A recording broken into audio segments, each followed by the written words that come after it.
Capítulo 2. Hacia una especificación de la crítica en el marco del capitalismo, el trabajo como relación social históricamente determinada.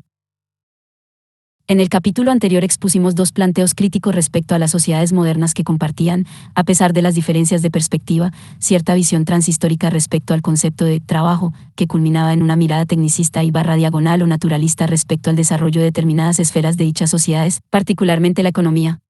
En el próximo capítulo nos detendremos con mayor atención en el corolario teórico-político de estas posiciones.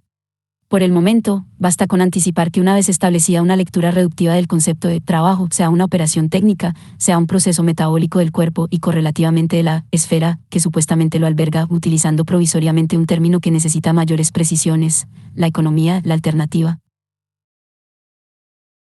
política a las desdichas modernas radicará en una disminución de la importancia otorgada al trabajo y a las actividades económicas. Esta conclusión, que ya se insinúa de modo más o menos explícito en los planteos de Arendt y Habermas, será desarrollada en un contexto histórico preciso, las décadas de los 80 y los 90, por quienes sostienen las tesis del fin del trabajo. El objetivo de este capítulo es avanzar en el desarrollo de una teoría de la modernidad capitalista partiendo de un concepto históricamente determinado de trabajo. Se intentarán explicitar algunas de las consecuencias que se derivan de un enfoque tal, en particular en contraposición con las posturas desarrolladas en el capítulo anterior. En esta tarea es que sale a nuestro encuentro, de un modo inevitable, un autor, Karl Marx. Lamentablemente, la simple invocación de este nombre propio resulta riesgosa. La multiplicidad de interpretaciones que se han hecho de él hace que casi cualquier afirmación que se haga respecto a su obra entre en conflicto con alguna otra lectura realizada.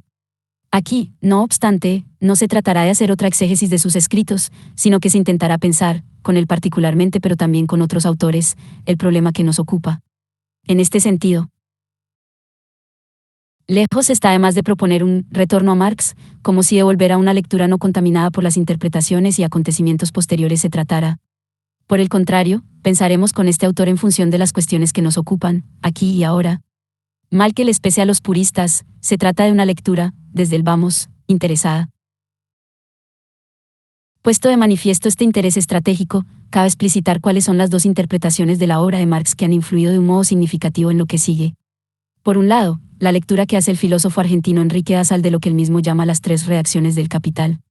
53. Este autor hace un recorrido por distintos trabajos previos de Marx para explicitar el modo en que fue construyendo los conceptos y la metodología que permiten entender su obra cumbre.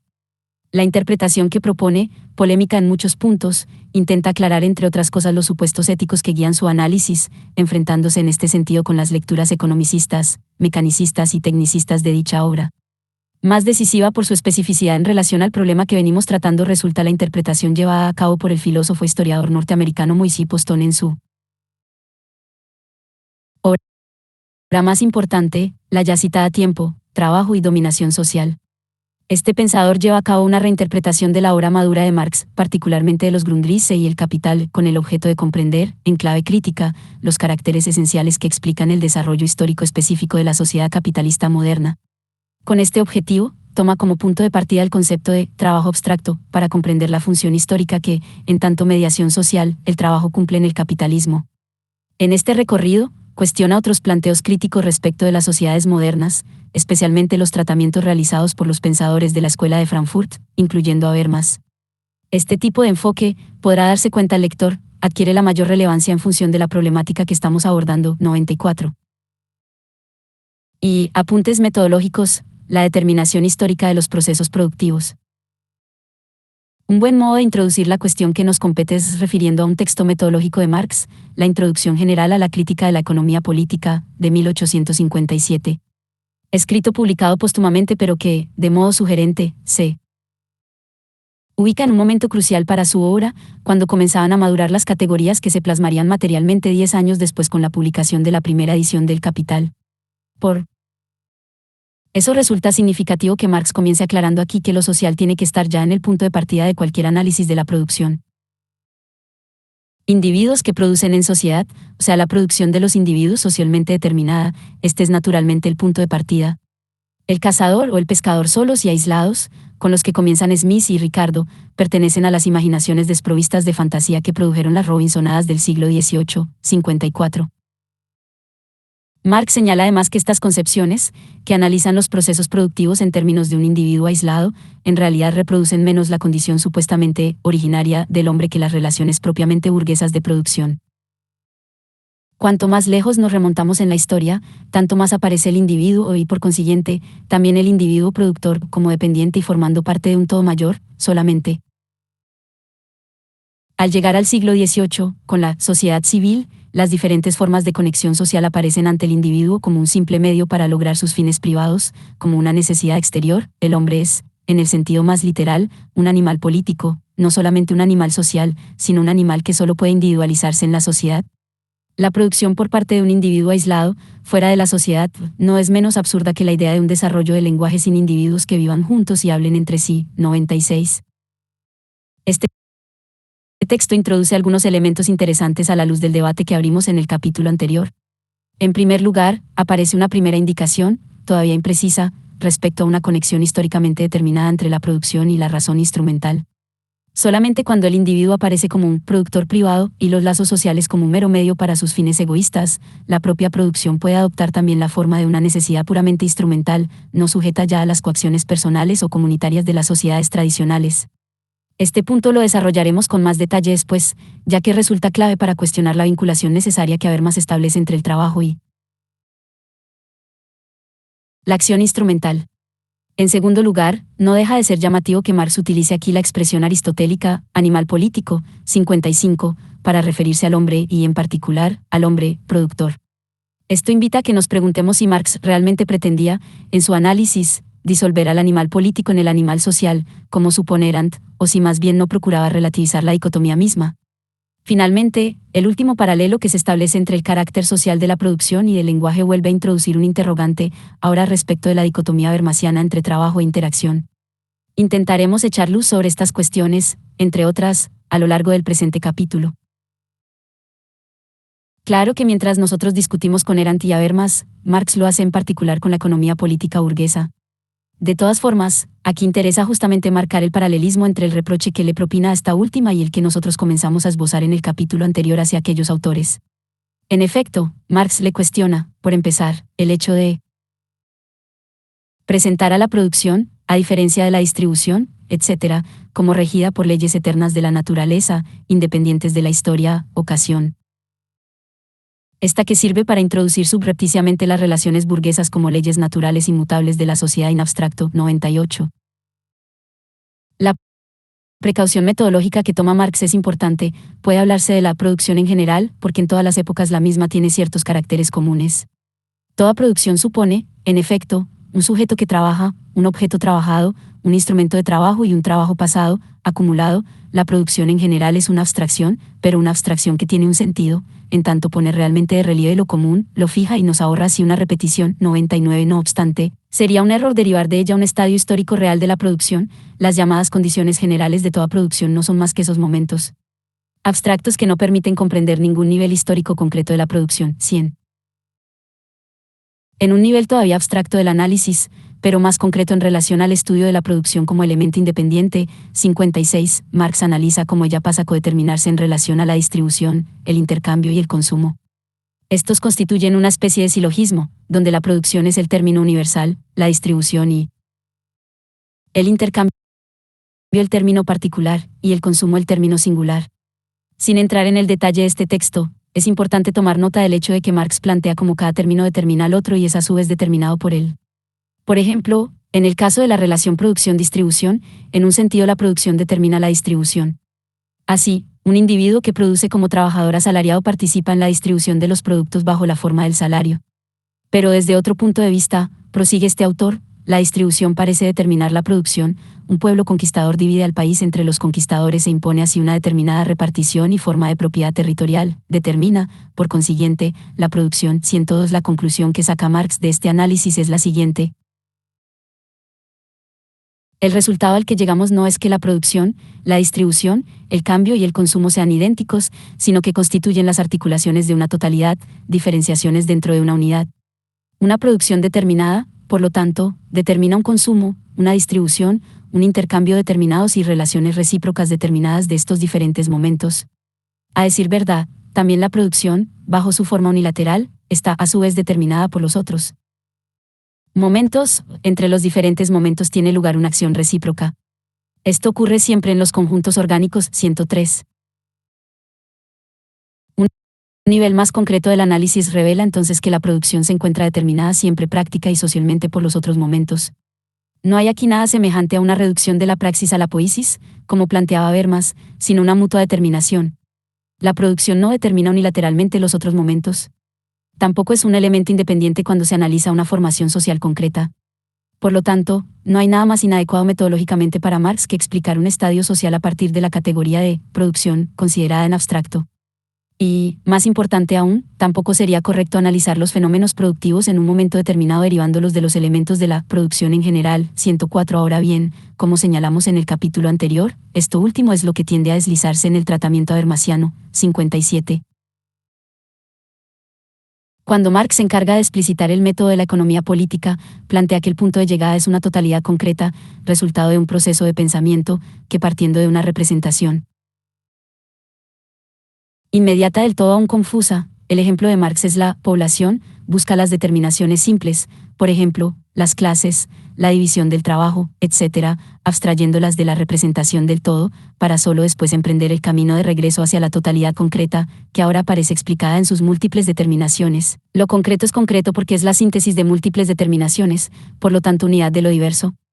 Aparece en el pensamiento como proceso de síntesis, como resultado, no como punto de partida. 106. Ahora bien, resulta sumamente relevante la pregunta que formula Marx respecto al orden que tiene que seguir la exposición de las categorías económicas. Estas categorías simples no tienen una existencia histórica o natural autónoma, anterior a las categorías concretas. 107. Enrique Asal resume del siguiente modo la postura del filósofo alemán en relación a este problema.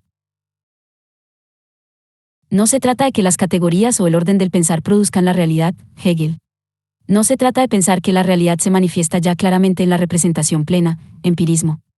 No se trata tampoco de confundir el orden del pensar, categorías, con el de la realidad, pero tampoco debe pensarse que ambos órdenes están absolutamente separados, lo que determinaría que el orden de la sucesión o movimiento de las categorías es efecto del puro orden del pensar, idealismo, al fin. Pero tampoco puede pensarse que el orden de las categorías está determinado por su aparición en la historia, primero las categorías más antiguas y posteriormente las más modernas. No. El orden de las categorías, orden del pensar teórico, que surge de la realidad pero no se confunde con la realidad, debe estar determinado por su posición sincrónica y esencial en la moderna sociedad capitalista. De esta manera el orden de las categorías, aunque sea un orden teórico, reconstituye la realidad en un orden abstracto, surgiendo desde la misma realidad, no desde las ideas. Pero la realidad a la cual el orden de las categorías hace referencia es la totalidad concreta, con múltiples determinaciones, que es la moderna sociedad burguesa. 58. Este punto de llegada, la totalidad concreta de la moderna sociedad burguesa, resulta central para comprender la ventaja que acarrea el tratamiento marxiano para una elucidación crítica del concepto moderno de trabajo. El concepto arendtiano de labor y el habermasiano de razón instrumental son todavía demasiado inespecíficos para asir dicha totalidad concreta. Es cierto que incluso estos autores, conscientes hasta cierto punto de esta limitación, traen a colación otros desarrollos de las sociedades modernas para historizar sus conceptos. Así, Erand nos habla de una esfera social y del carácter público de la labor moderna, Habermas, de la autonomización de los subsistemas en la modernidad. No obstante, vimos que en ambos planteos los conceptos ya definidos a priori conllevan una interpretación reductiva del trabajo, ya sea naturalista en un caso, ya sea tecnicista en el otro. La especificidad social del concepto moderno de trabajo no ha podido ser abordada con ellos. Para sorpresa de Hannah Arendt, es Karl Marx, supuesto glorificador de la labor, quien toma nota de que el trabajo es una categoría moderna. El trabajo parece ser una categoría totalmente simple. También la representación del trabajo en su universalidad, como trabajo en general, es muy antigua. Y sin embargo, considerado en esta simplicidad desde el punto de vista económico, el trabajo es una categoría tan moderna como las relaciones que dan origen a esta abstracción simple. 109. Según Marx, es Adam Smith entre los economistas modernos el primero que lucía el trabajo en términos de una actividad universal. Mientras los monetaristas concebían a la riqueza de un modo puramente objetivo, dinero, y los fisiócratas de un modo subjetivo pero limitado a una forma particular de actividad productiva, agricultura, Smith habría tratado tanto el acto subjetivo como su producto de un modo abstracto, general. Ahora bien, no sería correcto afirmar sin más que de este modo es descubierta la esencia transhistórica trabajo. Podría parecer ahora que de este modo se habría encontrado simplemente la expresión abstracta de la relación más simple y antigua, en que entran los hombres en tanto productores, cualquiera sea la forma de sociedad. Esto es cierto en un sentido, pero no en el otro. La indiferencia frente a un género determinado de trabajo supone una totalidad muy desarrollada de géneros reales de trabajos, ninguno de los cuales predomina sobre los demás, entonces, deja de ser pensando solamente bajo una forma particular. Por otra parte, esta abstracción del trabajo en general no es solamente el resultado intelectual de una totalidad concreta de trabajos. La indiferencia hacia un trabajo particular corresponde a una forma de sociedad en la cual los individuos pueden pasar fácilmente de un trabajo a otro y en la que el género determinado de trabajo es para ellos algo fortuito y, por lo tanto, indiferente. El trabajo se ha convertido entonces, no solo en tanto categoría, sino también en la realidad, en el medio para crear la riqueza en general. 59. De este modo, una categoría en apariencia simple, la de trabajo, sin más especificaciones, revela su naturaleza moderna. 60. Para avanzar un poco más, tendremos que remitirnos al Capital, donde aparece la categoría de trabajo abstracto, en función ahora de un análisis de las sociedades modernas que busca asir esa totalidad concreta, punto de llegada de la investigación, que es el capitalismo. 2. El trabajo como relación social históricamente determinada, trabajo abstracto. La categoría que nos interesa, la de trabajo abstracto, aparece en el primer capítulo del Capital. Cabe recordar que allí Marx, de modo consecuente con las consideraciones metodológicas antes señaladas, comienza su exposición con una categoría históricamente específica, la mercancía como forma elemental de la riqueza en el modo capitalista de producción. La categoría de trabajo abstracto se deriva de su análisis. Resumámoslo sintéticamente. La mercancía posee dos determinaciones fundamentales, el valor de uso y el valor de cambio. El primero no plantea, en principio, mayores dificultades, radica en la utilidad de la mercancía, en su capacidad, de acuerdo a sus propiedades, para satisfacer necesidades humanas. El valor de uso no es, entonces, una determinación específica de la mercancía, sino de todo objeto material socialmente útil. El valor de cambio, por su parte, aparece en primera instancia como una relación puramente cuantitativa, en tanto proporción por la que se intercambia un valor de uso por otro. Tenemos aquí una nota que sí es distintiva de la mercancía, la intercambiabilidad. No obstante, el análisis no se agota aquí, pues la proporción en que una mercancía se intercambia por otra en cada caso es variable y relativa. El valor de cambio, entonces, tiene que ser el modo de manifestación de otra cosa que es común a todas las mercancías que se intercambian, un contenido diferenciable de sus modos de expresión. La única nota común que Marx encuentra es que todas las mercancías son productos del trabajo. Pero, ¿de qué trabajo?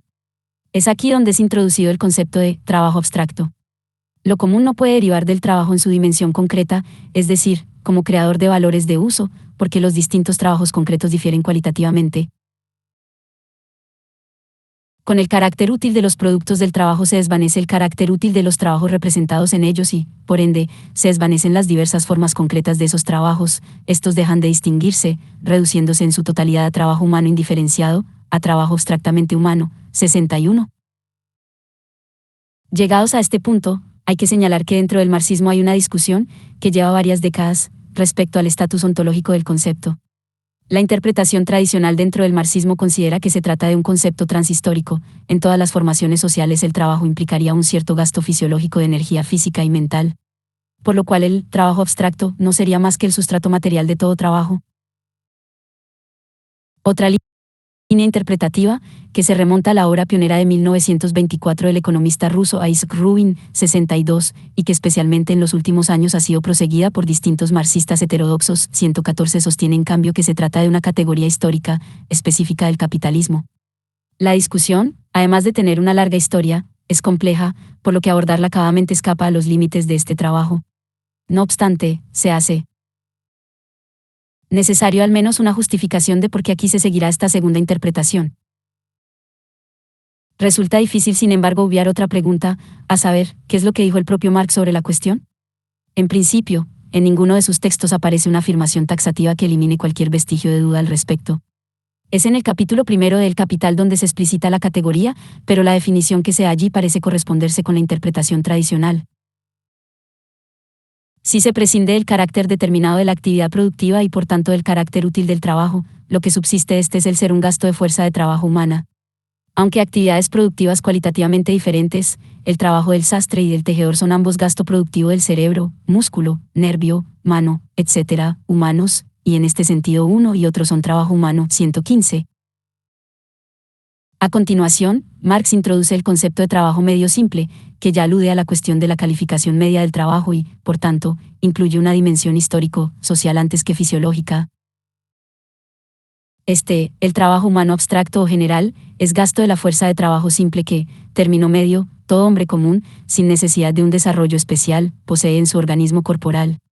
El carácter del trabajo medio simple varía, por cierto, según los diversos países y épocas culturales, pero está dado para una sociedad determinada. 116. Aunque aquí se alerta sobre una interpretación toscamente fisicalista del concepto de trabajo abstracto, tenemos que notar que la cuestión de la historicidad de la categoría misma no queda decidida.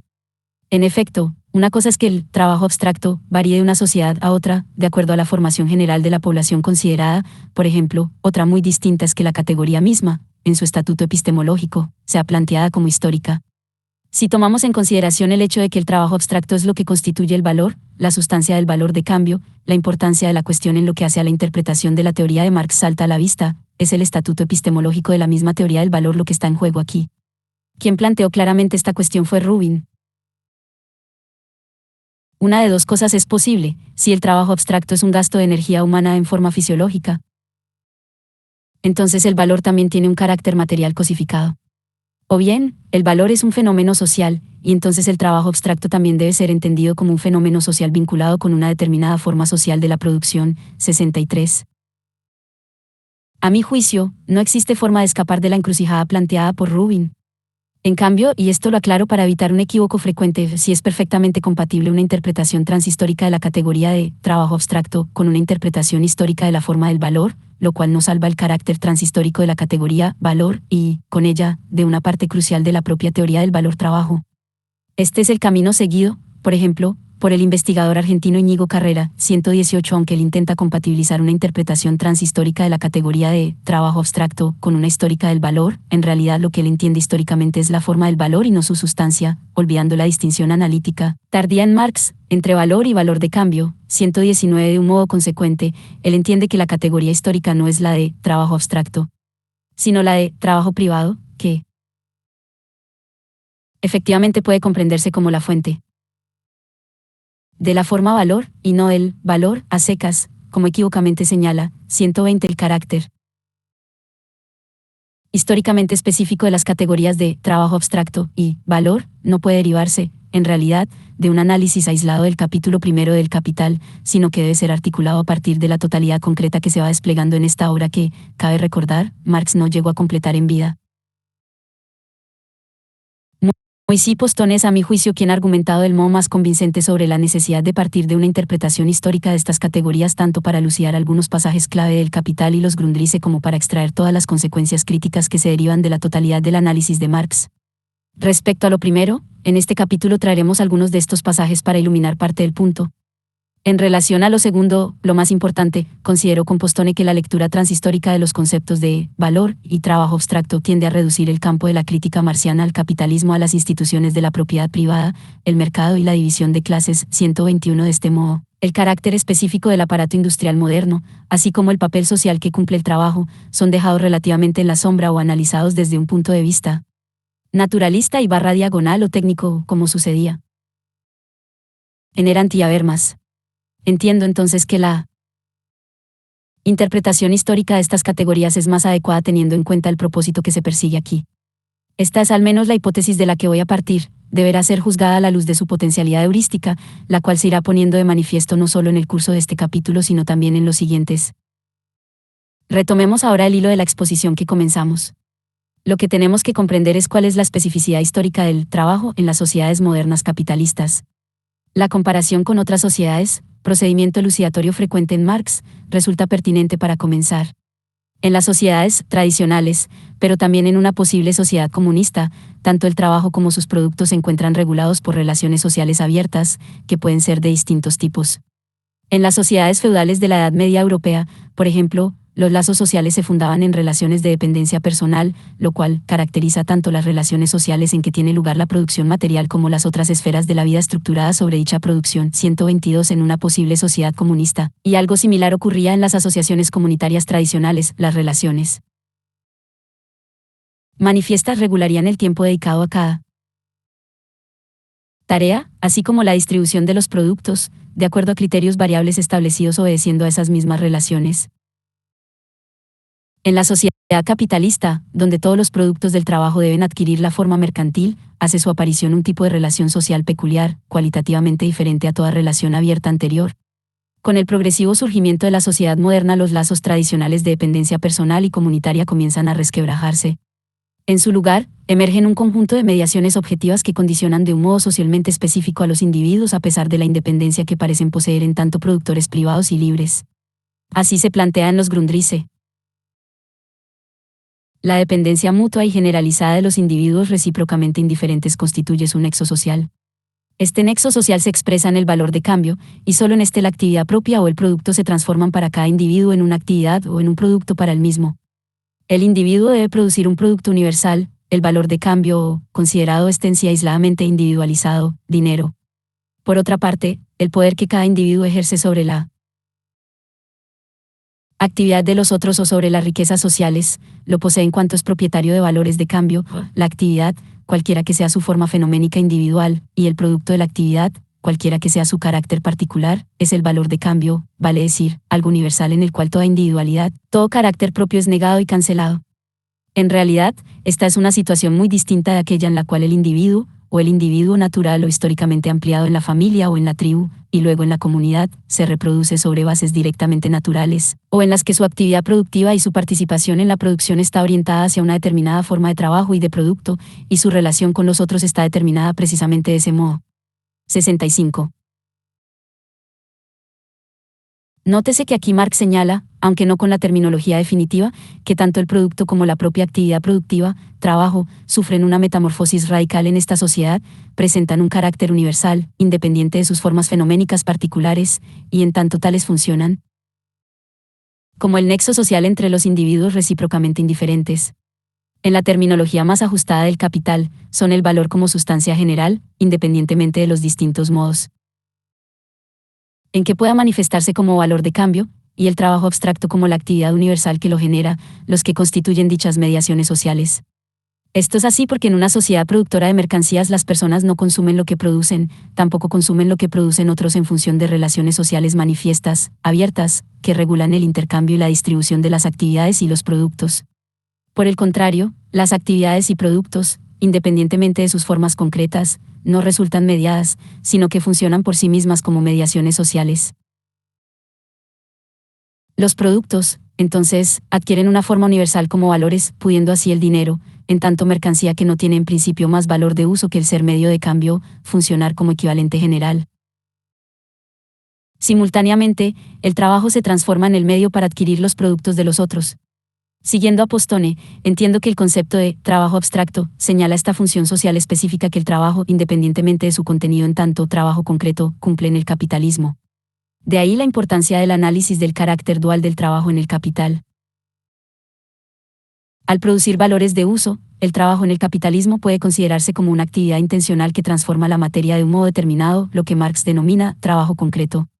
Lo que llama trabajo abstracto es la función del trabajo como actividad de mediación social. En todas las sociedades existen diversos tipos de lo que consideramos trabajo, aunque no sea en la forma general, secularizada, que implica la categoría de trabajo concreto, pero el trabajo abstracto es específico del capitalismo. En todas las formaciones sociales, el trabajo, por supuesto, tiene un carácter social. En las sociedades no capitalistas, las actividades laborales son sociales en virtud de la matriz de relaciones sociales abiertas en que están insertas. Esta matriz es el principio constituyente de estas sociedades. Distintos trabajos adquieren un carácter social a través de estas relaciones sociales. En el capitalismo, el propio trabajo constituye una mediación social en lugar de dicha matriz de relaciones. 66. Nótese que es precisamente esta dimensión específicamente social del trabajo la que estaba ausente en los análisis de Erant y Habermas. Ellos consideraban al trabajo simplemente como trabajo concreto, y en él enfocaban su crítica. Más adelante intentaremos mostrar cómo las dinámicas que ellos Imputan al trabajo per se explican mejor por el carácter históricamente determinado del trabajo en el capitalismo. En vista de ello necesitamos introducir conceptos adicionales, para lo cual tenemos que proseguir este análisis. 3. Trabajo abstracto y dominación social, la cuestión de la medida en el tiempo. Vimos que en la sociedad burguesa, la aparente autonomía individual se da en el marco de un sistema de dependencias objetivas. Resulta de esta situación un nexo social característico de esta sociedad, por el cual las personas se ven obligadas a producir valor, incluso si su único objetivo es satisfacer sus necesidades más básicas. Pero la naturaleza de esta obligación es peculiar, ya que no es el resultado de una coacción personal, como por ejemplo, la ejercida por el amo sobre su esclavo, sino de una impersonal, objetiva, la necesidad de producir valores de cambio para adquirir los valores de uso producidos por otros sujetos. Esto quiere decir que la dominación en el capitalismo no se da solamente en el trabajo, sino también, y sobre todo, a través y por medio del trabajo. De todas formas, al no basarse en una coacción personal manifiesta, sino en una objetiva, impersonal y abstracta, la dominación que emerge no resulta manifiesta, sino que, más bien, tiende a disimularse.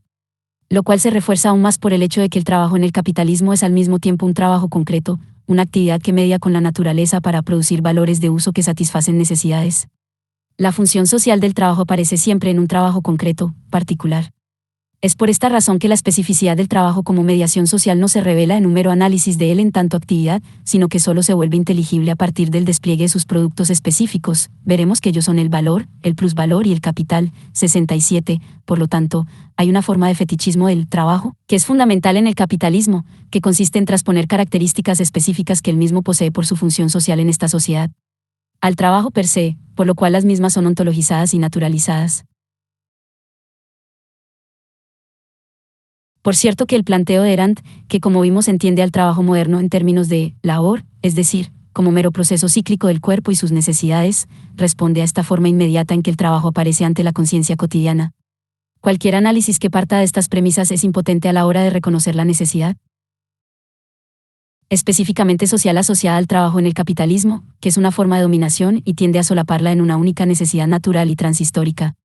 Profundizaremos esto más adelante, y veremos que algo similar también ocurre con Habermas y su idea del trabajo como acción instrumental. Ahora tenemos que profundizar la idea ya esbozada de una dominación abstracta e impersonal por medio del trabajo. Para esto, debemos introducir el problema de la medida del valor. Según Marx, la magnitud del valor de una mercancía se determina por el tiempo de trabajo socialmente necesario para producirla. Vimos ya que una primera abstracción, la del carácter concreto del trabajo, conducía al concepto de trabajo abstracto. La cuestión de la medida del valor conduce a una nueva determinación de este concepto, la de un tiempo abstracto. 68. Se trata de un tiempo social que determina y condiciona con el carácter de una necesidad, histórica y no natural, la actividad individual de los productores. Veamos el ejemplo de Marx. Tras la adopción en Inglaterra del telar de vapor, por ejemplo, bastó más o menos la mitad de trabajo que antes para convertir en tela determinada cantidad de hilo. Para efectuar esa conversión, el tejedor manual inglés necesitaba emplear ahora exactamente el mismo tiempo de trabajo que antes, pero el producto de su hora individual de trabajo representaba únicamente media hora de trabajo social, y su valor disminuyó, por consiguiente, a la mitad del que antes tenía, 127. En este sentido, el tiempo se impone como una medida normativa, pero que no resulta de una imposición social explícita, una norma legal, por ejemplo, sino de una impersonal y abstracta. Podemos llamarla ley económica, pero en el sentido de una ley social históricamente determinada. Según el sentido en que la entendemos, la de Marx no es una teoría económica general, sino un análisis de las relaciones sociales constitutivas del capitalismo, que en cuanto tales se expresan en leyes que presentan un carácter objetivo, en tanto independientes de la voluntad y la conciencia individuales, cuya naturaleza histórica y superable es lo que la crítica debe poner de manifiesto. Este carácter esencialmente crítico y negativo es lo que separa de un modo fundamental a la crítica de la economía política de la economía clásica, 69, y, más generalmente, de toda ciencia positiva, 129. Ahora bien, ¿cuál es la naturaleza de este tiempo social que se impone como una necesidad? Al igual que el trabajo abstracto, que supone hacer abstracción de toda cualidad de la actividad, la magnitud del valor se determina por un tiempo igualmente abstracto, esto es, un tiempo homogéneo, continuo, divisible y uniforme. Para comprender su especificidad, Postone lo contrapone al tiempo concreto, dependiente de los acontecimientos, que predominaba antes de la llegada de la industria moderna. Llamaré concretos a los distintos tipos de tiempo en los que éste se regula en función de los acontecimientos. Estas formas se refieren a, y pueden ser comprendidas a través de, ciclos naturales y periodicidades de la vida humana, así como a tareas o procesos particulares. Antes de la llegada de la sociedad moderna, capitalista, en Europa Occidental, las concepciones dominantes del tiempo fueron diferentes clases de tiempo concreto 130. La peculiaridad del tiempo abstracto radica, entonces, en que es un tiempo que transcurre de un modo independiente a los acontecimientos que suceden en él, pero que, sin embargo, se impone como una norma en las actividades concretas que realizan los individuos. Siendo un tiempo sin cualidad, impone una norma temporal abstracta a toda actividad. La abstracción real domina lo concreto, la cantidad a la cualidad. Por esto, criticando la idea de la justicia como igualdad abstracta planteada por Proudhon, afirma Marx, el valor relativo, medido por el tiempo de trabajo, es fatalmente la fórmula de la esclavitud moderna del obrero, en vez de ser, como Proudhon dice, la teoría revolucionaria de la emancipación del proletariado. 131 más adelante, completa la idea señalando amargamente, el tiempo es todo, el hombre no es nada, todo lo más, es el esqueleto del tiempo. No se trata, pues, de la calidad. La cantidad sola lo decide todo, hora por hora, jornada por jornada, pero esta igualdad del trabajo no es obra de la eterna justicia de Proudhon, es, simplemente, el hecho de la industria moderna. 132. 4. Fuerza de trabajo, capital y plusvalor. Para proseguir el análisis del trabajo en la modernidad, necesitamos todavía dejar esbozados otros conceptos centrales, que servirán para avanzar y aclarar lo ya expuesto. Siguiendo a Marx, tenemos que introducir ahora el concepto de capital. El capital no es ni una cosa, ni una simple suma de dinero, es una relación social muy particular, estrechamente vinculada con la función que cumple el trabajo en el capitalismo. En el capítulo 4 del Capital se introduce el concepto de fuerza de trabajo para explicar su origen. Por el mismo se entiende el conjunto de las facultades físicas y mentales que existen en la corporeidad, en la persona viva del trabajador, y que éste pone en juego al momento de ejecutar un trabajo. 70. En el capitalismo, la fuerza de trabajo es una mercancía como cualquier otra, lo cual es resultado de un proceso histórico. Para que el poseedor de dinero encuentre la fuerza de trabajo en el mercado, como mercancía, deben cumplirse diversas condiciones. El intercambio de mercancías, en sí y para sí, no implica más relaciones de dependencia que las que surgen de su propia naturaleza. Para que su poseedor la venda como mercancía es necesario que pueda disponer de la misma, y por tanto que sea propietario libre de su capacidad de trabajo. 134. Este proceso corresponde al que describimos anteriormente cuando introdujimos el concepto de trabajo abstracto. La venta de la fuerza de trabajo supone que el trabajador se haya liberado de toda atadura respecto de relaciones sociales abiertas, de dominación personal, de pertenencia comunitaria, etc. Solo bajo la generalización de estas condiciones, el trabajo pasa a funcionar como la mediación social general que explicitamos. De hecho, entendemos aquí que ambos conceptos son complementarios, funcionando, por así decir, como las dos caras de la misma moneda. Pero el concepto de trabajo abstracto se plantea en un nivel analítico, que es el de la producción, que permite captar mejor la dualidad del trabajo en el capitalismo y su papel como principio de un tipo específico de dominación, así como su conexión estrecha con el valor como forma social de la riqueza.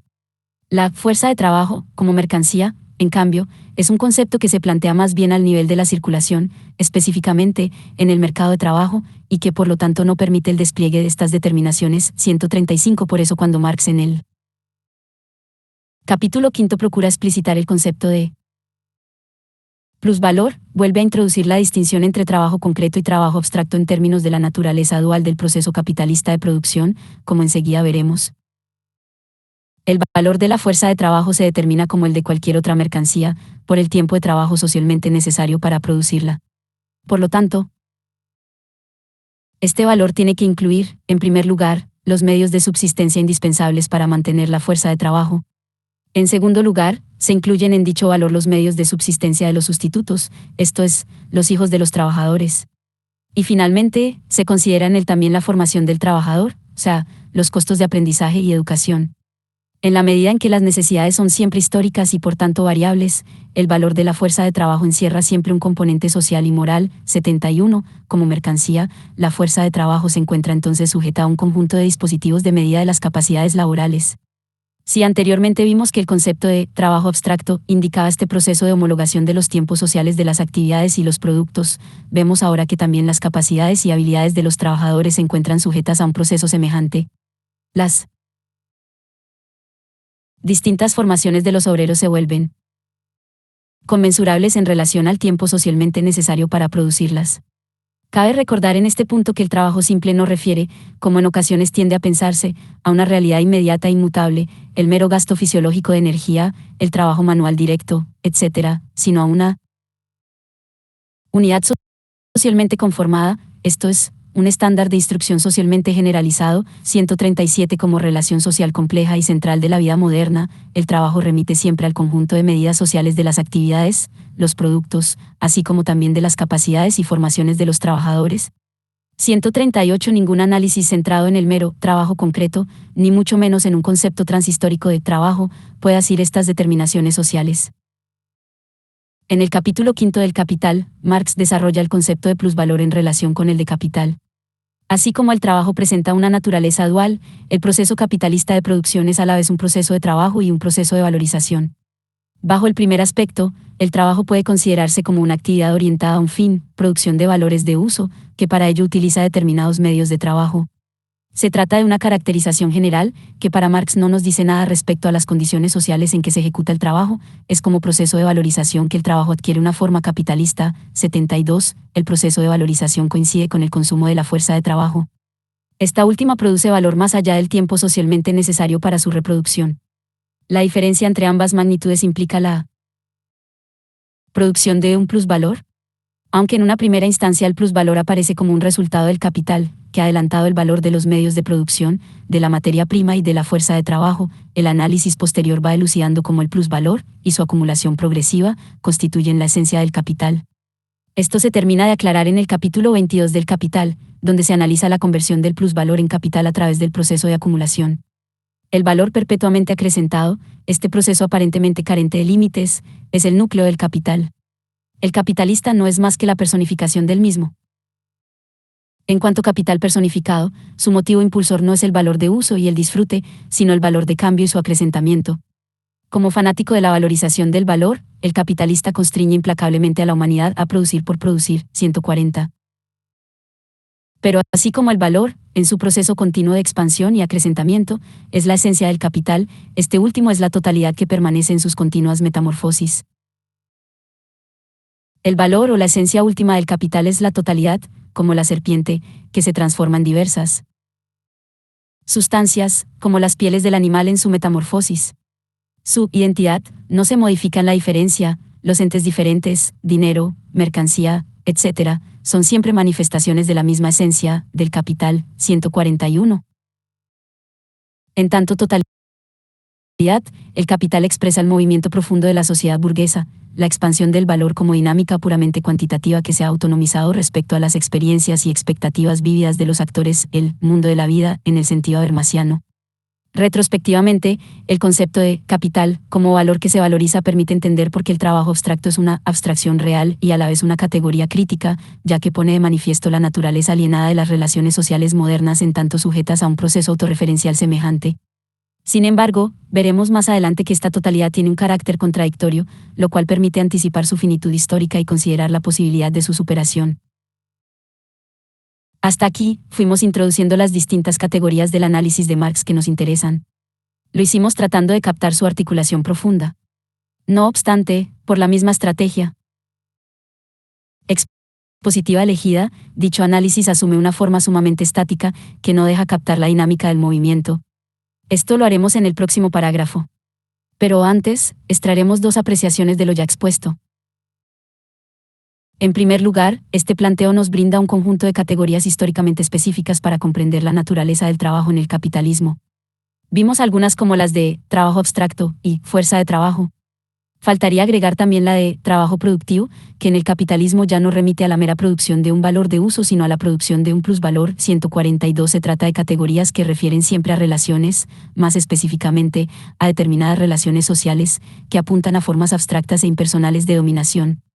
Lejos de ontologizar el trabajo, como insinúan Habermas y Arendt, el estudio marxiano nos brinda las herramientas categoriales que necesitamos para comprender su configuración específicamente histórica como relación social, y por lo tanto también su posible superación.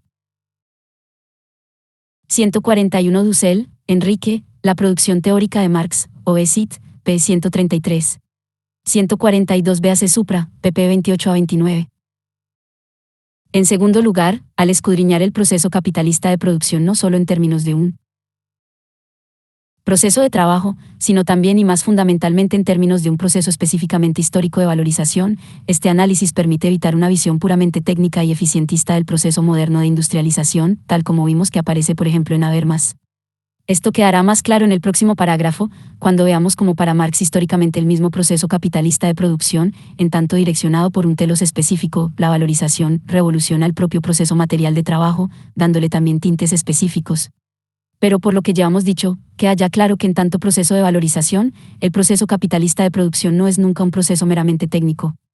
El propio proceso de trabajo, en el capitalismo, está subordinado en el sentido de que es un mero medio al proceso de valorización, así como la producción de valores de uso no es más que un medio para la producción de valor y plusvalor.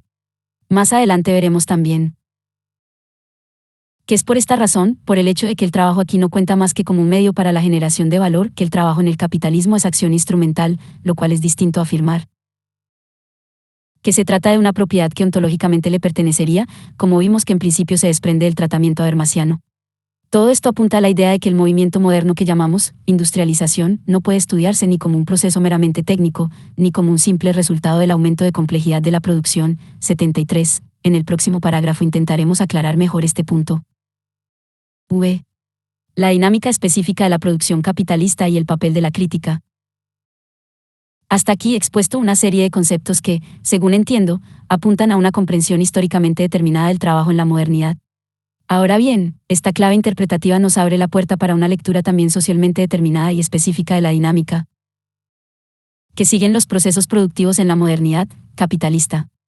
Esto es, en oposición a los análisis, de entre los cuales el de Habermas cuenta aquí como modelo paradigmático, que entienden la dinámica de la producción moderna en términos abstractamente tecnicistas y eficientistas, aumento de la complejidad de los sistemas de reproducción material, racionalización de la producción, etc. Las categorías que fuimos articulando deberían permitirnos esbozar otra historia de este mismo proceso. Desde el punto de vista de una teoría crítica que, tal como se entiende aquí, debe desnaturalizar aquello que se presenta como necesario justamente para mostrar su carácter contingente y por lo tanto superable, una especificación de este tipo adquiere la mayor relevancia. En este punto, tenemos que tratar una cuestión, la de la relación entre la dimensión abstracta y la concreta del trabajo. Hasta ahora, he explicado que el trabajo abstracto alude a la función social del trabajo en el capitalismo, mientras que el trabajo concreto designa la dimensión propiamente material y técnica del mismo. Podría parecer entonces que ambos aspectos del trabajo resultan ser independientes. Si fuera así, el capitalismo produciría un trastrocamiento meramente formal en los procesos productivos, al someterlos a un fin específico, la valorización, sin hacer variar su contenido. Ahora bien, esto no es así. Como ya señalamos, la producción de mercancías implica una serie de coacciones que redundan en exigencias objetivas sobre el trabajo concreto, particularmente, al referirnos a la dimensión temporal de la ley del valor, remarcamos el hecho de que en esta instancia se hacía presente la coacción implicada por la necesidad de adecuación al tiempo de trabajo socialmente necesario. Marx señala que antes de que el capital modifique los modos de organización técnica del trabajo, la necesidad de extraer plusvalor se manifiesta en los imperativos de aumentar la escala de la producción, intensificar los ritmos de trabajo y extender la duración de la jornada laboral. Se trata de distintas modalidades de aumentar el plusvalor que inciden en el trabajo concreto pero sin modificar la base técnico-organizativa del proceso. Marx denomina plusvalor absoluto aquel incrementado de este modo, es decir, aumentando la cantidad de trabajo manteniendo inalterada la cantidad de trabajo necesario. Se corresponde además con lo que él llama subsunción formal del trabajo al capital, con la cual el proceso de trabajo, sin ser alterado en lo esencial de sus aspectos materiales, se pone al servicio de la producción de plusvalor. 74. Pero la relación interna, inmanente, entre trabajo concreto y trabajo abstracto, entre proceso de trabajo y proceso de valorización, solo se pone verdaderamente de manifiesto cuando se opera lo que Marx llama subsunción real del trabajo al capital. Con la manufactura primero, que desarrolla la división del trabajo dentro de la fábrica, y con ella, al obrero colectivo a expensas del obrero individual. Y fundamentalmente con la aparición de la gran industria, aproximadamente desde fines del siglo XVIII con la Revolución Industrial Inglesa, se transforma radicalmente el proceso de trabajo, desde una base propiamente capitalista. Las fuerzas productivas del trabajo directamente social, socializado, colectivizado, merced a la cooperación, a la división del trabajo, a la aplicación de la maquinaria y en general a la transformación del proceso productivo en aplicación consciente de las ciencias naturales y de la tecnología, este desarrollo de la fuerza productiva del trabajo objetivado, por oposición a la actividad laboral más o menos aislada de los individuos dispersos, todo ello se presenta como fuerza productiva del capital. Es aquí donde el significado histórico de la producción capitalista surge por primera vez de manera palmaria, específica. Punto 75.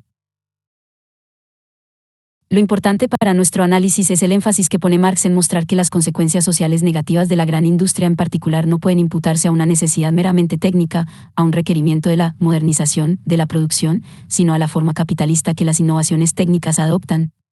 Mientras que considera en sí misma la maquinaria y, en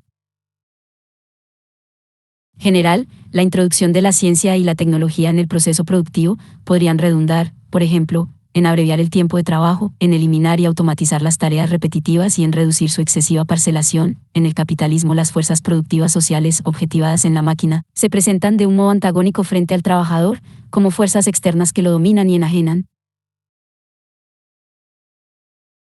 Un rasgo común de toda producción capitalista, en tanto no se trata solo de un proceso de trabajo, sino a la vez de un proceso de valorización del capital, es que no es el obrero quien emplea la condición de trabajo, sino, a la inversa, la condición de trabajo al obrero. Pero solo con la maquinaria ese trastrocamiento adquiere una realidad técnicamente tangible.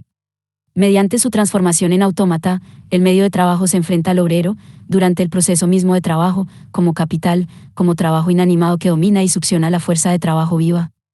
La escisión entre las potencias intelectuales del proceso de producción y el trabajo manual, así como la transformación de las mismas en poderes del capital sobre el trabajo, se consuma, en la gran industria, erigida sobre el fundamento de la maquinaria. 146. Como vemos, estos efectos negativos son imputados por Marx no a la transformación tecnológica en sí misma, el proceso de trabajo considerado en abstracto, sino al hecho de que la producción capitalista es un proceso de valorización. Por eso critica a los economistas burgueses que imputan estos efectos a una necesidad técnica, y la misma crítica es aplicable a Habermas. Las contradicciones y antagonismos insuperables del empleo capitalista de la maquinaria no existen, ya que no provienen de la maquinaria misma, sino de su utilización capitalista. Por tanto, como considerada en sí la maquinaria abrevia el tiempo de trabajo, mientras que utilizada por los capitalistas lo prolonga, como en sí facilita el trabajo, pero empleada por los capitalistas aumenta su intensidad, como en sí es una victoria del hombre frente a las fuerzas de la naturaleza, pero empleada por los capitalistas impone al hombre el yugo de las fuerzas naturales, como en sí aumenta la riqueza del productor, pero cuando la emplean los capitalistas lo pauperiza. 76. Donde más clara resulta la distancia entre la posibilidad técnica y la forma capitalista que asumes en la división del trabajo. Desde un punto de vista meramente técnico, la maquinaria permitiría suprimir la rígida división del trabajo propia de la manufactura. Esto se debe a que la misma simplifica las tareas y las vuelve más similares unas a otras, por lo cual pasa a ser superfluo que un mismo trabajador cumpla de un modo vitalicio la misma función. Sin embargo, la gran industria, como forma capitalista de la maquinaria, redunda en un proceso opuesto. Aunque ahora, desde el punto de vista tecnológico, la maquinaria arroja por la borda el viejo sistema de la división del trabajo, en un primer momento este sistema vegeta en la fábrica por la fuerza de la costumbre, como tradición heredada de la manufactura, para después ser reproducido y consolidado por el capital de manera sistemática y de manera aún más repulsiva, como medio de explotación de la fuerza de trabajo. La especialidad vitalicia de manejar una herramienta parcial se convierte en la especialidad vitalicia de servir a una máquina parcial. 148.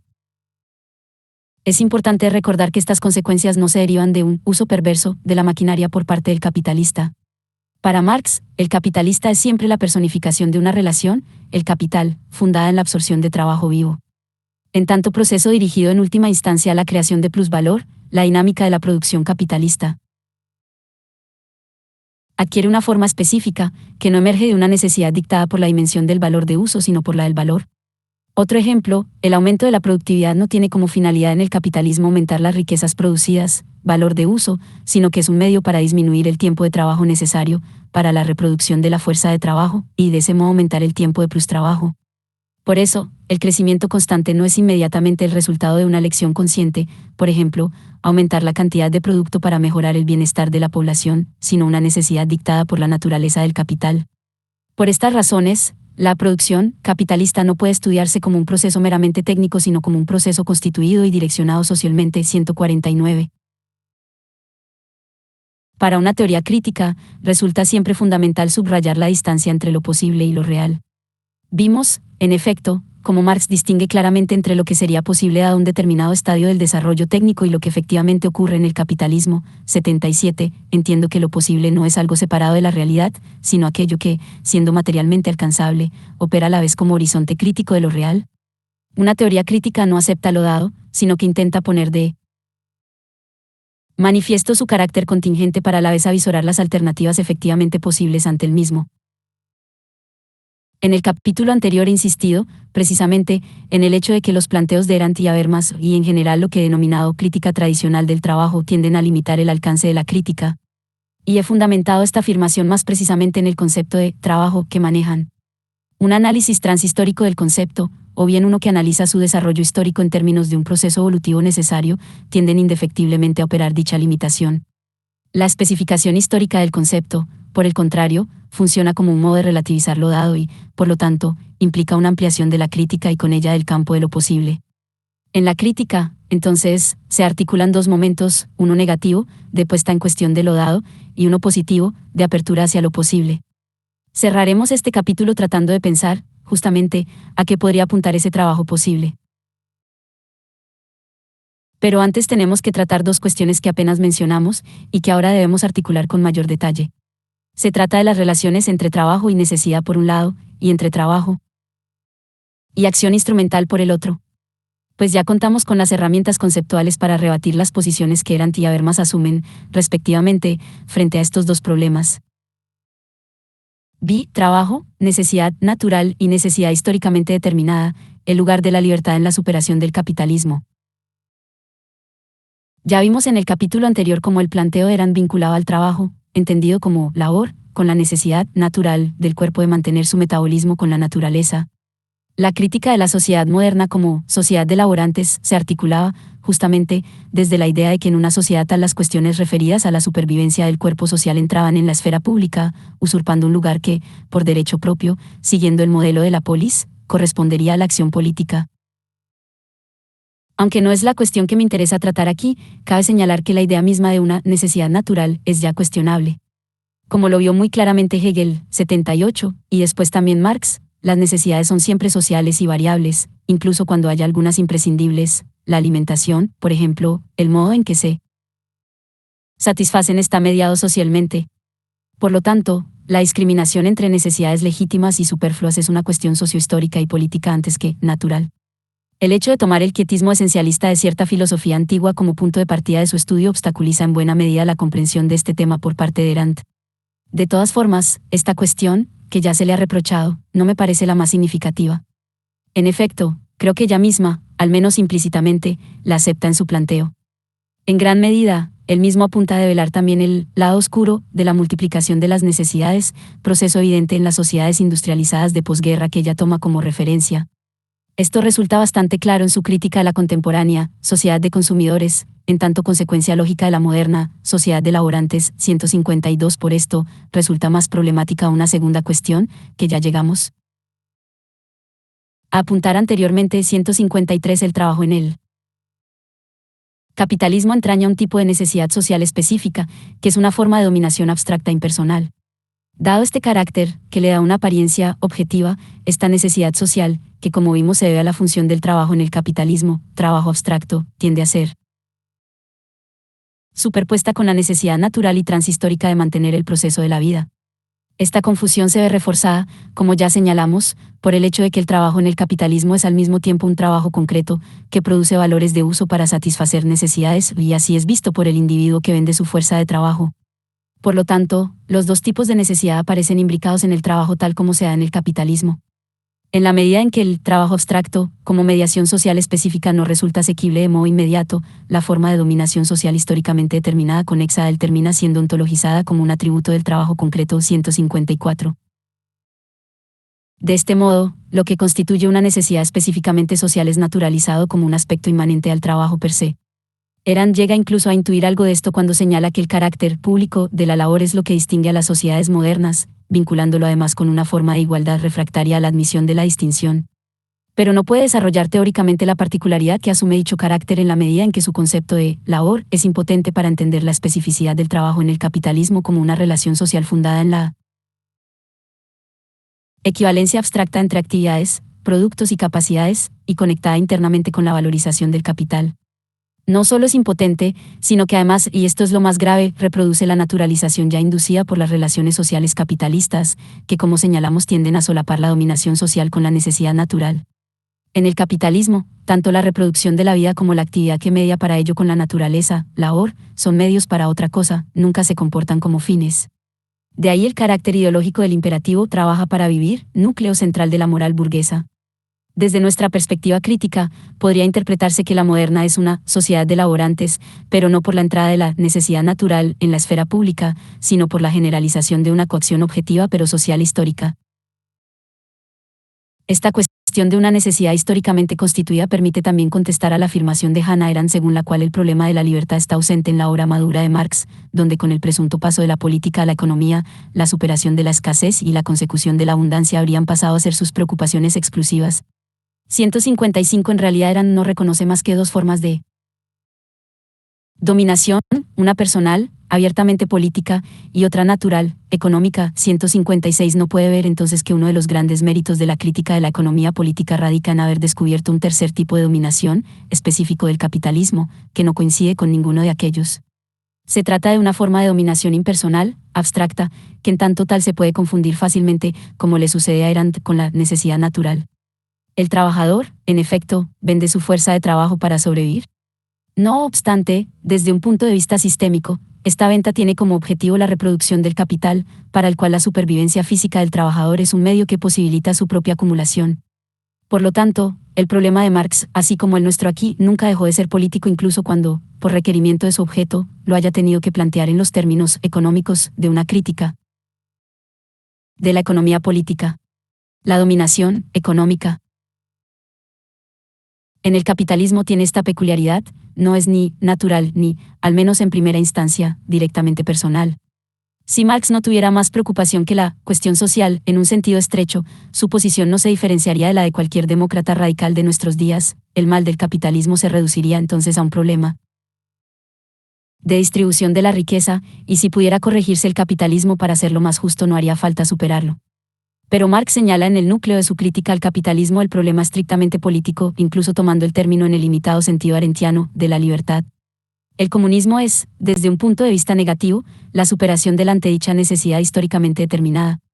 Este es el elemento que Arendt omite cuando toma el famoso texto del libro 3 del Capital para señalar una contradicción irresoluble en Marx, 81, en efecto, él afirma allí que el reino de la libertad solo comienza allí donde cesa el trabajo determinado por la necesidad y la adecuación a finalidades exteriores, con arreglo a la naturaleza de las cosas, por consiguiente, está más allá de la esfera de la producción material propiamente dicha, con su desarrollo se amplía este reino de la necesidad natural, porque se amplían sus necesidades, pero al propio tiempo se amplían las fuerzas productivas que las satisfacen.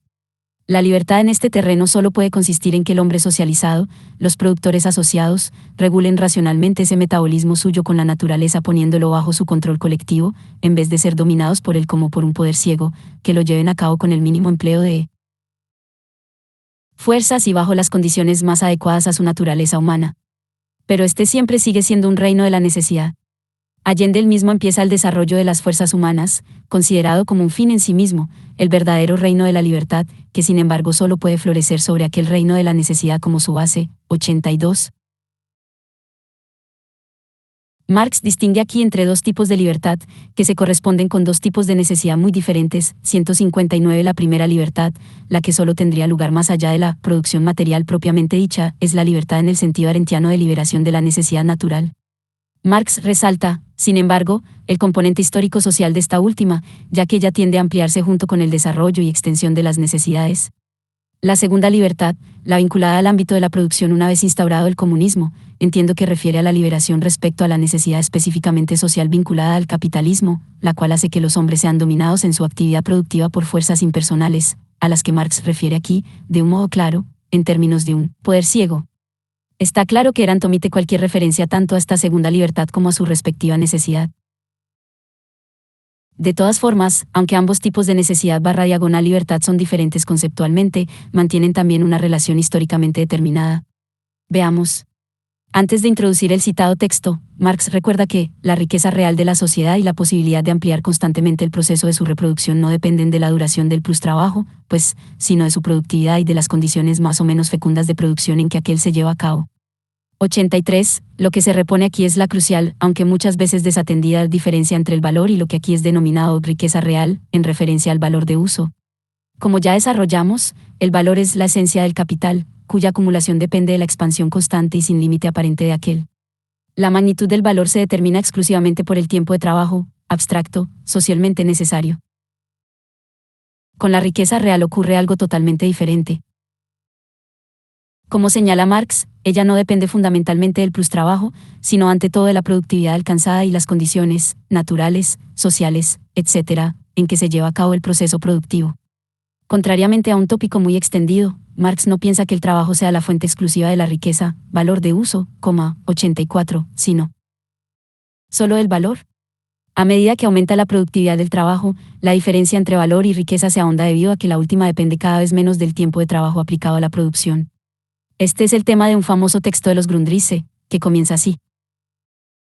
El intercambio de trabajo vivo por trabajo objetivado es el último desarrollo de la relación de valor y de la producción fundada en el valor.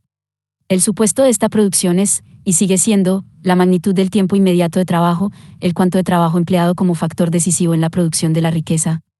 En la medida, sin embargo, en que la gran industria se desarrolla, la creación de la riqueza efectiva se vuelve menos dependiente del tiempo de trabajo y del cuanto de trabajo empleados, que del poder de los agentes puestos en movimiento durante el tiempo de trabajo, poder que a su vez, su power effectiveness, no guarda relación alguna con el tiempo de trabajo inmediato que cuesta su producción, sino que depende más bien del estado general de la ciencia y del progreso de la tecnología.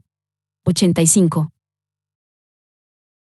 Más adelante precisa esta última idea introduciendo el célebre concepto de general intellect. El desarrollo del capital fijo, revela hasta qué punto el conocimiento oral y social general se ha convertido en fuerza productiva inmediata y, por lo tanto, hasta qué punto las condiciones del proceso de la vida social misma han entrado bajo los controles del general intellect, intelecto general, y remodeladas conforme al mismo. Hasta qué punto las fuerzas productivas sociales son producidas no solo en la forma del conocimiento, sino como órganos inmediatos de la práctica social, del proceso vital real. 163. Una de las contradicciones clave del capitalismo se deriva del hecho de que el capital, no obstante, sigue dependiendo de la extracción de plustrabajo y por tanto del tiempo invertido en él. 164. El robo de tiempo de trabajo ajeno, sobre el cual se funda la riqueza actual, aparece como una base miserable comparado con este fundamento, recién desarrollado, creado por la gran industria misma. Tan pronto como el trabajo en su forma inmediata ha cesado de ser la gran fuente de riqueza, el tiempo de trabajo deja, y tiene que dejar, de ser su medida y por tanto el valor de cambio deja de ser la medida del valor de uso. El plustrabajo de la masa ha dejado de ser condición para el desarrollo de la riqueza social, así como el no trabajo de unos pocos ha cesado de serlo para el desarrollo de los poderes generales del intelecto humano.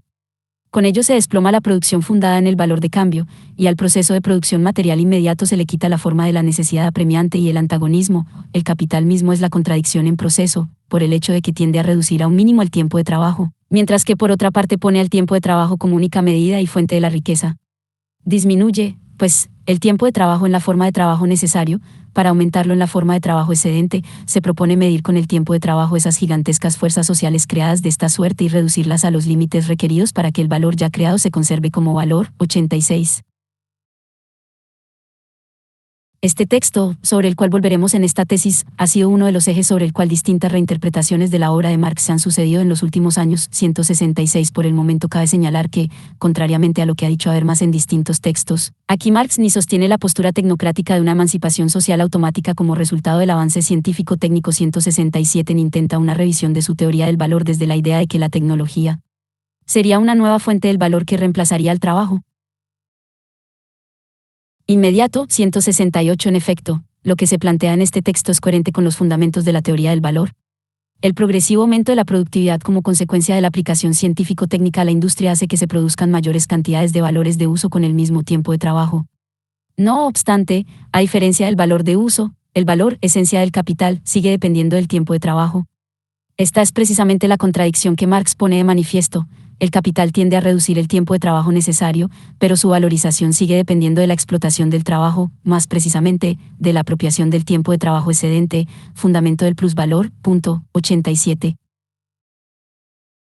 Por lo tanto, no hay aquí ni una revisión de la teoría, ni una visión tecnocrática de la emancipación. 88. La introducción de la tecnología en la producción no sella mecánicamente la suerte del capitalismo, solo permite ahondar la necesidad de su superación, reforzándola como posibilidad. Esto se debe a que a medida que disminuye el tiempo de trabajo necesario, la plausibilidad de una sociedad ya no fundada en el trabajo abstracto medido por el tiempo abstracto se torna más evidente. Habrá quedado claro ahora por qué la superación de la necesidad históricamente determinada por el capital es condición de posibilidad del auténtico reino de la libertad. Solo cuando el capital es abolido, y por tanto también lo son el valor como forma dominante de la riqueza social y el trabajo abstracto como relación social fundamental, la reducción del tiempo de trabajo necesario redunda sistemáticamente ya no en el aumento del plustrabajo sino en lo que en los Grundrisse se denomina tiempo disponible, 171, o sea, tiempo liberado y puesto al servicio de la potenciación de las actividades del individuo social. El reino de la libertad, ahora no solo para unos pocos privilegiados sino para todos, queda así enmarcado en el campo de lo posible y de la crítica del presente, superando el sentido estático y aristocrático que tenía Arendt. Finalmente, y volviendo a un punto que introdujimos cuando revisamos el planteo de Arendt, podemos entrever, aunque no desarrollaré la cuestión aquí, que la teoría de Marx podría aportar al debate actual sobre la biopolítica, con mejores bases teóricas que las de la pensadora alemana. En particular, la idea de una necesidad históricamente determinada podría ser la entrada de lo biológico en el campo del poder desde una mirada crítica respecto de cualquier tipo de naturalismo. Sí, como el mismo Foucault plantea, la biopolítica es constitutiva del liberalismo y, en particular, de la economía política. 89. Una mirada crítica necesariamente deberá partir del cuestionamiento del naturalismo instituido por dicha corriente a la hora de analizar los procesos económicos. Es aquí también donde la crítica de la economía política podría ser pertinente. 7. Trabajo, acción instrumental, productivismo. Ya se analizó en el capítulo anterior cómo Habermas define en sus primeros escritos al trabajo como acción instrumental, y como en escritos posteriores la vinculación es historizada pero a la vez sostenida como una necesidad evolutiva vinculada al aumento de complejidad de la producción material. Tenemos ahora suficientes elementos para cuestionar estas ideas. Que el trabajo no es por naturaleza una acción instrumental, podemos asirlo fácilmente si recordamos que en las sociedades no capitalistas el mismo, al igual que la economía, no constituye un momento separado y claramente delimitado de otras actividades y dimensiones de la vida social. Esto se vincula con el hecho ya señalado de que el trabajo en estas sociedades es regulado por relaciones sociales abiertas de distinto tipo. Sobre esto han insistido los estudios antropológicos y la economía institucionalista. Veamos lo que dice Polanyi respecto a la economía en dichas sociedades. La producción y distribución de bienes materiales estaba incrustada en las relaciones sociales de tipo no económico de tal forma que ni existía un sistema económico institucionalmente separado ni una red de instituciones económicas. Ni el trabajo, ni la disponibilidad de objetos ni su distribución se llevaban a cabo por motivos económicos, es decir, ni por deseo de ganancia, ni por temor a pasar hambre individual. 90. Es a partir de esta idea que tenemos que entender por qué el trabajo no es por esencia una acción instrumental. En otras sociedades, lo que hoy denominamos trabajo estaba imbuido de significados dados por relaciones sociales abiertas. En algunas de las mal llamadas sociedades primitivas, por ejemplo, las relaciones de parentesco regulaban cuestiones como la organización del trabajo, su división y distribución, etc. 174. Y como ya señalamos, en el feudalismo estas regulaciones se daban ante todo por relaciones de dependencia personal directa. En realidad, no es sino con la modernidad que el trabajo, como señala Postone, 175, se seculariza, al independizarse de los significados dados por relaciones sociales abiertas.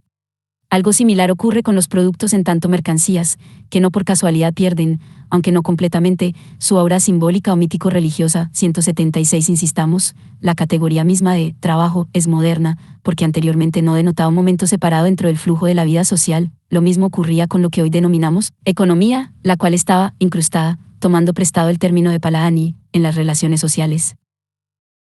Desde el momento en que la fuerza de trabajo se transforma en mercancía, proceso histórico gradual que supone la liberación respecto a todo lazo de dependencia personal o comunitaria, el trabajo se presenta como un mero medio universal para adquirir productos de otros. En este sentido se transforma en la mediación social que, siguiendo la lectura que Postone hace de Marx, denominamos trabajo abstracto. El trabajo determinado por la mercancía es, en tanto que trabajo concreto, un medio para producir un producto particular, además, de manera más esencial, como trabajo abstracto, resulta. Automediado, es un medio social para adquirir los productos de otros. Por tanto, para los productores, el trabajo se abstrae de su producto concreto, sirve como puro medio, un instrumento para adquirir productos que no tienen relación intrínseca con el carácter sustantivo de la actividad productiva por medio de la cual son adquiridos. 92. Es útil traer, para elucidar el punto, el intento de Horkheimer por especificar el concepto de razón instrumental a partir de la distinción entre razón objetiva y razón subjetiva. Mientras la razón objetiva intentaba delinear los fines sustanciales a los que debía dirigirse la acción humana, por ejemplo, la idea del bien en Platón, la razón subjetiva es mero cálculo de medios para alcanzar un fin dado de antemano. En tanto este último resulta ajeno al concepto de razón, ésta se formaliza. 93. La formalización de la razón en la modernidad corre paralela con una creciente instrumentalización del mundo que hace que la naturaleza quede reducida a mero objeto de cálculo. Teniendo en cuenta la simetría entre la razón instrumental y la acción instrumental, puede decirse que el trabajo con el capitalismo pierde los fines sustanciales y, como sucede con la razón, se formaliza. El contenido del trabajo, así como el del producto, sus valores de uso respectivos, no son el objetivo de la producción, sino el plusvalor, forma de riqueza indiferente a su contenido cuya naturaleza es la de un proceso de autoexpansión continua. En este sentido seguimos a Postón en la idea de que el vínculo entre trabajo y acción instrumental es necesario solo en el capitalismo. La producción por el plusvalor es una producción en la que el objetivo mismo es un medio. De ahí que la producción en el capitalismo esté necesariamente orientada de modo cuantitativo hacia cantidades siempre crecientes de plusvalor. Esta es la base del análisis de Marx de la producción capitalista en tanto que producción por la producción. En este marco, la instrumentalización del mundo está en función de la definición de la producción y de las relaciones sociales por este tipo históricamente específico de mediación social, por el trabajo abstracto, y no en función de la creciente complejidad de la producción material como tal. La producción por la producción significa que ésta deja de ser un medio dirigido a un fin sustantivo, para convertirse en un medio dirigido a un fin que es en sí mismo un medio, un momento en una cadena de expansión infinita. 179. De este modo el trabajo y los procesos productivos en general adoptan una modalidad esencialmente instrumental, tanto desde el punto de vista de los propios trabajadores como, en términos agregados, de la sociedad determinada por el capital en general. En el primer caso, porque el trabajo es un mero medio para conseguir valores de uso producidos por otros por mediación de un salario, en ese sentido, resulta indiferente en su contenido para el productor. Y en términos agregados, porque la esencia del capital, personificada en el afán del capitalista por acumular, es la expansión del plusvalor, independientemente de los valores de uso producidos. Incluso, cabe agregar, los procesos de trabajo en el capitalismo no llegan a adquirir un carácter puramente instrumental hasta que se consolida lo que Marx llama subsunción real, y el mismo proceso de trabajo en sus características materiales es moldeado, técnicamente, por las necesidades del proceso de valorización. 94. El trabajador deja entonces de ser el sujeto de la producción para transformarse él mismo en el instrumento de la máquina. Esta última se comporta entonces, en tanto objetivación del capital en el proceso de trabajo, como un vampiro que succiona trabajo vivo. Con la subsunción real se materializa y consuma. Entonces, la instrumentalización del trabajo y del propio trabajador. Por esta razón, Lazzarato no se equivoca al reprocharle a Habermas el no haber visto claramente que el trabajo instrumental es un resultado tardío del desenvolvimiento capitalista. 181.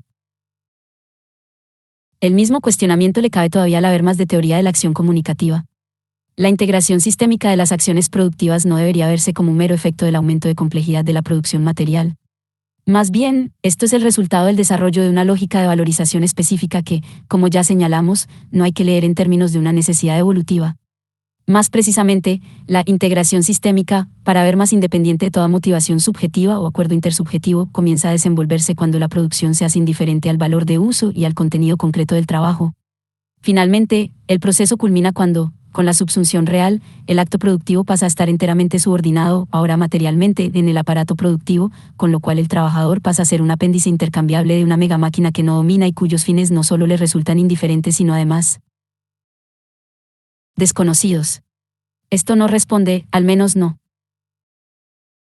enteramente, a una necesidad evolutiva, sino a un proceso histórico que corresponde a la dinámica específica del capitalismo. Deberíamos también criticar, por razones similares, la asociación que suele hacerse entre el trabajo, sin más especificaciones, y el productivismo. Nuevamente, una idea que encontramos en Erant, 95, en Habermas 183 y, como ya veremos en la segunda parte, en algunos teóricos del fin del trabajo, como Gors y Meda. Esta asociación solo puede asirse en su carácter necesario si se analiza el trabajo determinado por la mercancía en lugar del trabajo per se. Solo cuando los procesos de trabajo se someten sea formal o realmente al objetivo de la valorización, pasan a ser meros medios sin más fines sustanciales que la misma expansión puramente cuantitativa del valor. Por eso, como señalaba Postón en la cita anterior, el capitalismo instaura una lógica novedosa, la producción por la producción, sin límites aparentes o, lo que es lo mismo, el productivismo. Podemos, es cierto, buscar las manifestaciones del mismo en ciertas conductas individuales y en determinados valores culturales, el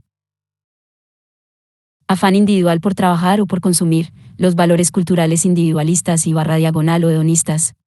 Pero no deberíamos desatender el análisis de naturaleza marciana según el cual en última instancia el productivismo es intrínseco a la lógica del capital. Volveremos sobre estos temas en la próxima parte. 8. Sobre la idea de comunismo, el trabajo posible, más allá de la escisión entre economía y política. El recorrido realizado nos conduce a la siguiente conclusión, por el momento provisoria, que iremos definiendo en sus contornos a lo largo de la tesis. Si siguiendo a Marx entendemos que la configuración del trabajo y los procesos productivos en la modernidad siguen una dinámica histórica y socialmente determinada, entonces emerge la posibilidad de que los mismos sean modificados sustancialmente en su naturaleza, claro que en otro tipo de sociedad ya no fundada en el capital. Naturalmente, estamos aún en un nivel muy general y abstracto del análisis.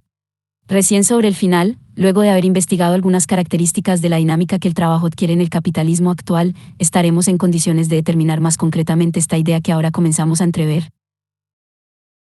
Por el momento, podemos avanzar un poco retomando la idea de comunismo de Marx. En términos formales, creo que hay que seguirlo en la perspectiva de que el comunismo no es meramente una utopía, ni siquiera un ideal inalcanzable pero regulador en términos normativos. Pero tampoco, en mi opinión, habría que entenderlo como un estadio definitivo y definible a priori en todos sus contenidos. Más bien, el comunismo es una alternativa posible en relación a los antagonismos y a las contradicciones del capitalismo. Porque el propio capitalismo hace emerger posibilidades que dentro de él no pueden realizarse. En este sentido, el comunismo es una idea históricamente determinada, tanto como lo es la crítica del capitalismo que apela a dicha idea como posibilidad. Es que, como bien señala Hayek, si concebimos el comunismo como una idea eterna, estamos suponiendo que la situación que lo genera no es menos eterna, que el antagonismo frente al cual reacciona el comunismo siempre estará allí. 96.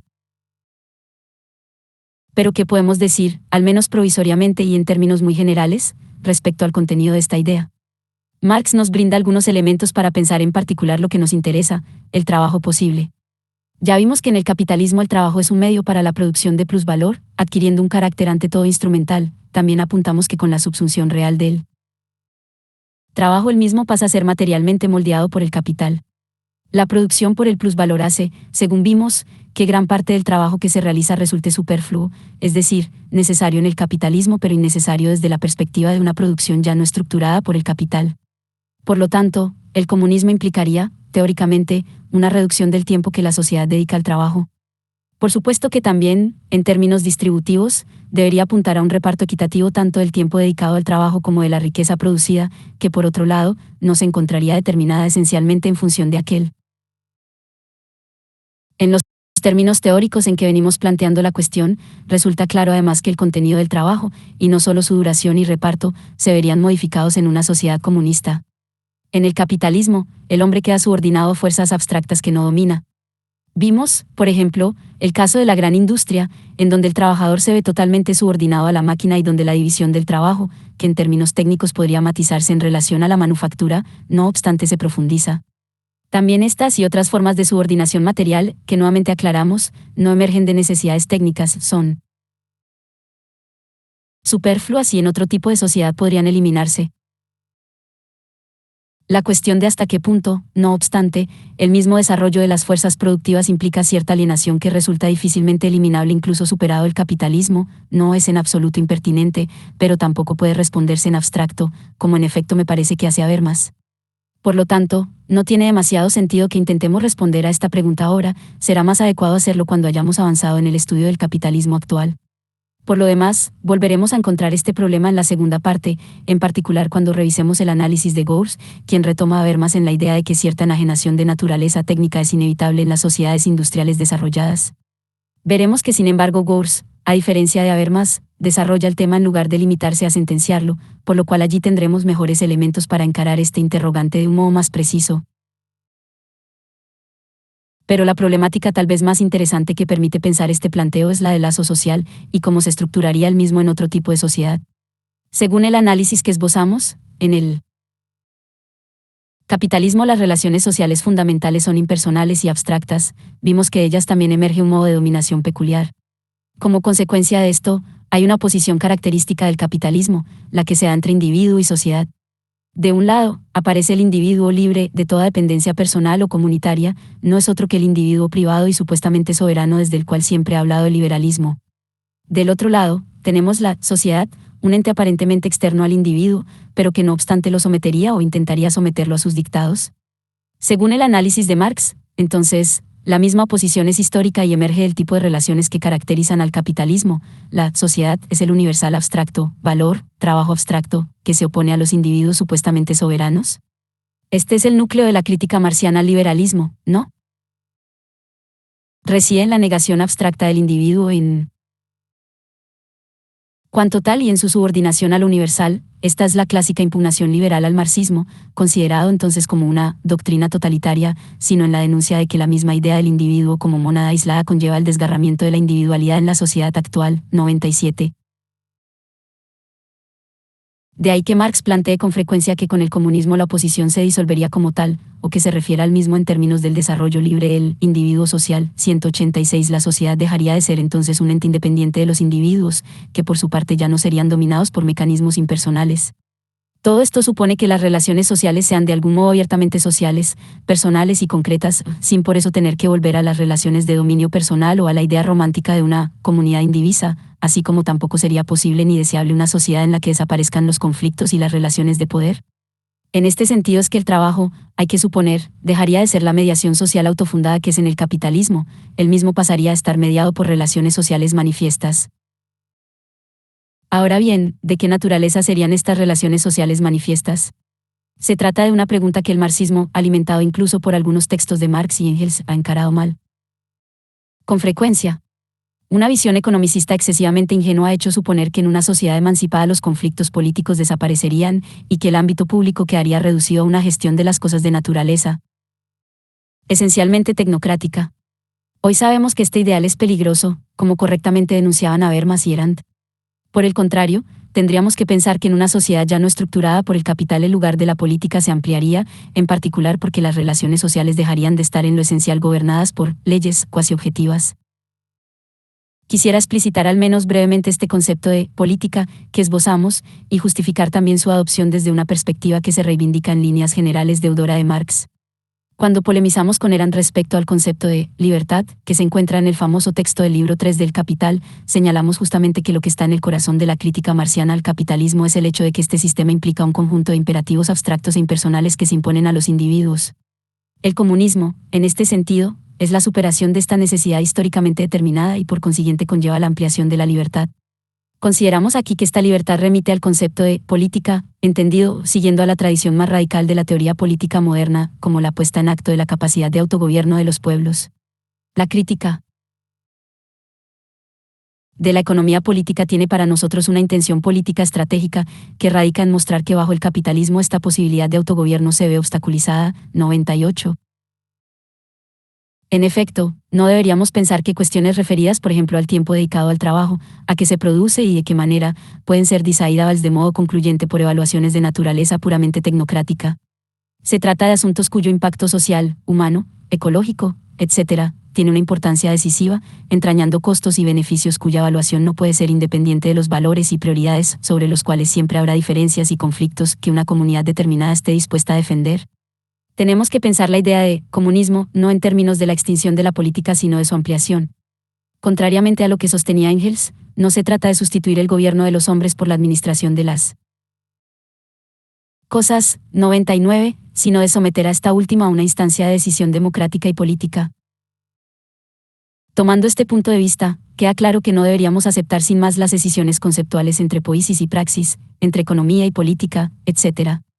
El recorrido realizado apunta que tenemos que pensar en términos de una constitución histórica de estas dicotomías. La separación entre política y economía a la que estamos acostumbrados es un resultado histórico del tipo de relaciones sociales que se instauran en el capitalismo. Marx mostró precisamente que las leyes económicas no son naturales, sino el resultado de la constitución de cierto tipo de relaciones sociales impersonales y abstractas. Una parte de la vida social es entonces regulada por imperativos cuasi objetivos, y esto es lo que tradicionalmente se ha dado en llamar esfera económica. La crítica tradicional se limita a abogar por la reducción de esta esfera a favor de la extensión de otra. Esta última será conceptualizada de distintas maneras dependiendo de cada autor: política, acción, interacción, etc., pero siempre se estará aludiendo con ella a una parte de la vida social que en lugar de ser heterorregulada responderá a la iniciativa más o menos libre y autónoma de los individuos /diagonal o las comunidades. Sin embargo, en estos planteos dicotómicos, esa porción alienada de la vida social llamada economía no es cuestionada en lo esencial, sino que es naturalizada o comprendida como obedeciendo a un progreso evolutivo y necesario. La cuestión es sumamente relevante para la crítica que, tal como se la entiende aquí, parte de un lugar históricamente determinado pero no acepta lo dado, ya que su perspectiva es la de lo posible. Por lo tanto, no puede aceptar como insuperables las escisiones que se limitan a reflejar lo existente, tampoco puede dejar de reclamar un lugar para aquello que opera en el presente como posibilidad que es negada en su realización. 9. Apuntes finales. Repensar el trabajo y su crítica. En esta primera parte he intentado reformular el debate sobre el trabajo, tomando como punto de partida la necesidad de repensar el concepto en el marco de las teorías sobre la modernidad. Mediante una serie de herramientas conceptuales articuladas a partir de la crítica de la economía política de Marx, intenté defender la importancia que, para una teoría crítica, tiene el uso de un concepto históricamente determinado de trabajo. Esta línea de análisis me llevó a discutir con dos referentes del pensamiento social y filosófico contemporáneo, Arendt y Habermas, que han ubicado la crítica del trabajo en el centro de sus preocupaciones. Sin embargo, a diferencia de otros análisis hechos desde distintas variantes del marxismo, no tras esta discusión en torno de la defensa del trabajo, concebido como algún tipo de esencia transhistórica. Por el contrario, procuré, por así decir, redoblar la apuesta, planteando que la crítica de estos autores al trabajo no llega lo suficientemente lejos al seguir tratándolo transhistóricamente. A Arendt y a Habermas les cabe, todavía, el reconocimiento de haber divisado el problema fundamental de la modernidad en el predominio, dentro del mundo social, de una lógica instrumental, productivista y economicista. Y el haber vinculado esta lógica con el lugar central que ocupa el trabajo es, también, una intuición valiosa. No obstante, sus planteos pierden potencialidad crítica desde que conciben al trabajo en los términos clásicos y transhistóricos de una relación del hombre con la naturaleza.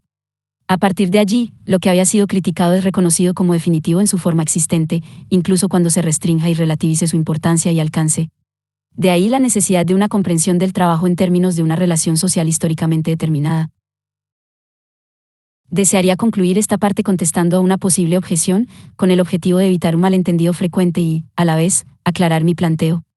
En efecto, podría objetarse que mi uso de la categoría trabajo desconoce el hecho de que los hombres siempre han entrado en relación con la naturaleza para satisfacer sus necesidades y que, por lo tanto, siempre han trabajado.